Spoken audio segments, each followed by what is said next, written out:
जिला अभिभाषक संघ भोपाल के आगामी द्विवार्षिक चुनाव को लेकर अति उत्साह का माहौल। जिला अभिभाषक संघ भोपाल के आगामी द्विवार्षिक चुनाव वर्ष 2024-26 के कनिष्ठ कार्यकारिणी सदस्य पद हेतु प्रत्याशी अनंत आलोक संजर का कहना, विकास को लेकर अपनी दलील लाया हूं। आपके आशीष, स्नेह और बहुमूल्य मत के लिए अपील लाया हूं।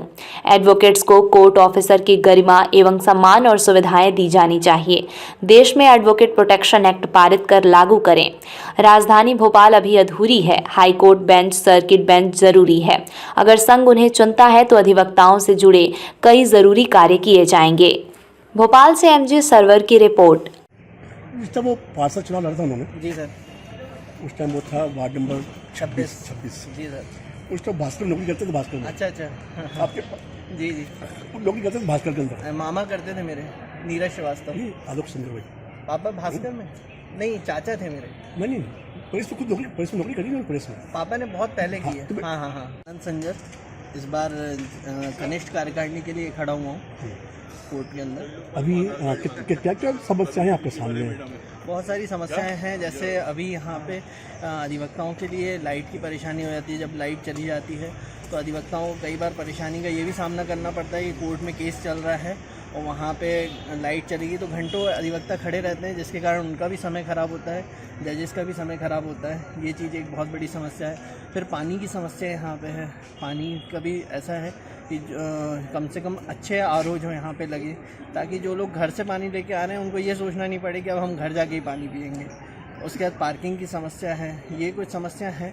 आप युवा हैं जी, युवा दल समझते हैं जी, नए जो आ रहे हैं अधिवक्ता, जी। उनकी बैठने की व्यवस्था नहीं है। बिल्कुल सही कहा आपने, मगर ये जो विषय है ये एक बहुत बड़ा विषय है और हम कनिष्ठ कार्यकारिणी में हैं। ये हमारा पूरा प्रयास रहेगा कि हम अपने अध्यक्ष को ये चीज़ बताएं। जैसे श्यामा प्रसाद मुखर्जी जब कश्मीर गए तो वो अटल जी को लेके गए थे, क्योंकि उन्हें पता था कि अब वो लौटेंगे नहीं, मगर उनको ये पता था कि उनका जो व्यक्ति जिसको वो लेके जा रहे हैं वो उनकी बात पूरे भारत में पहुंचा देगा। तो हमें भी हम वो ऐसे लोग चुन के आए जो उनकी बात यहाँ पे, हमारे अधिवक्ता साथियों की बात हर जगह पहुंचा सके जहां से उनका काम हो सके। आपकी पृष्ठभूमि जो है एक राजनीतिक पृष्ठभूमि है। आपके पिताजी एक बड़ा सब संघर्ष किया, उन्होंने एक बड़ा सेवा करा है प्रदेश के लिए। कहीं आज प्रदेश से आप आते हैं जी, अब क्या कितना संघर्ष करना पड़ेगा आपको यहाँ पे?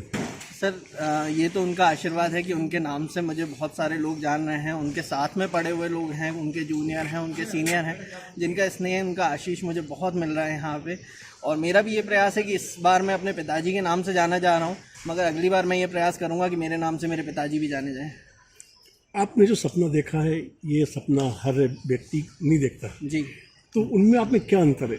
सर सपना ये है कि सर जो भी चुनाव में आते हैं या खड़े होते हैं तो वो अधिकतर यही सोचते हैं कि भाई हम क्या ले लें या क्या कर लें। तो सर मैंने इस बार ये सोचा कि क्या हम अपनी तरफ से दे दें, उसका प्रयास है सर। मैंने मान लिया जाए कि आपने एक राजनीतिक पृष्ठभूमि पे कदम रखा है, पहले कदम है आपका राजनीतिक पृष्ठभूमि में। सर सबसे पहली बात तो ये है कि जिस अभी पृष्ठभूमि पे खड़ा हूँ मैं आज वकालत की, वही बहुत बड़ी है।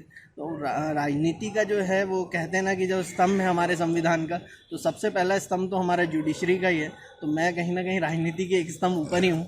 तो ये है कि सर आगे भविष्य में कहीं ना कहीं राजनीति में प्रवेश करेंगे। आगे सर जो ईश्वर तय करेगा वो।